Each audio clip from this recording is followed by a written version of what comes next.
All right, let's talk management fees. We get so many questions from clients about how do I figure out what the management fee is. The first thing I'm going to say, guess what? This is not legal advice, okay? We are not CPAs, we're not tax attorneys. My finance degree is from 2003. It's a very long time ago.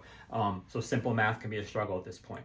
But what this is an example of what we do see very frequently from the financial folks. So we're going to run through how to arrive at a management fee. Again, this is completely an example. This is not directed at any certain practice. I'm just going to throw numbers up so you kind of understand how we arrive at it, or how a lot of folks will arrive at it for their particular situation. Okay, so you run an MSO. You run a management company that's providing these services to different clinical entities, or one entity, a med spa, a dental practice, whatever it is. So these are kind of some of the general line items we see, right? Marketing.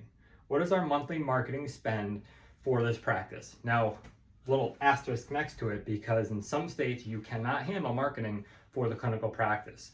Total tangent, but basically the practice has to do their own marketing. But let's assume in this scenario you can, and your marketing spend is $10,000 per month. Okay.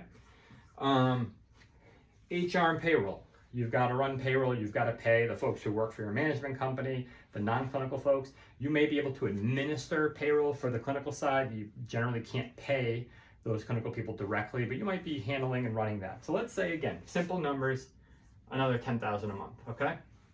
Financial management, incredibly important. Use a great fractional CFO, use a great bookkeeper, CPA. Those folks are invaluable. Another, again, random numbers, kind of $5,000, simple numbers.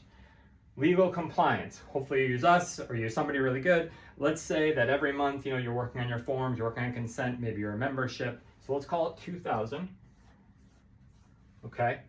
And then miscellaneous, there's always other stuff, right, when you're running an organization. So 3,000 bucks. Okay, so now our management fee is $10, $20, $25, $30,000, right? That's our subtotal.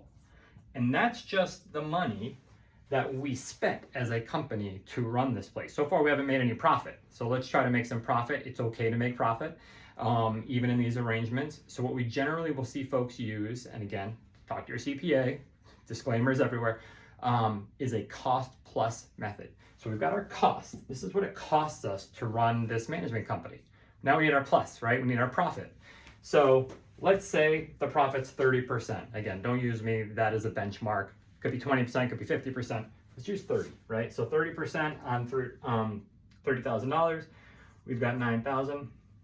So now your total management fee that you should be getting every month from the clinical side would be $39,000 in this example, right? So every month you're getting that $39,000 flat fee.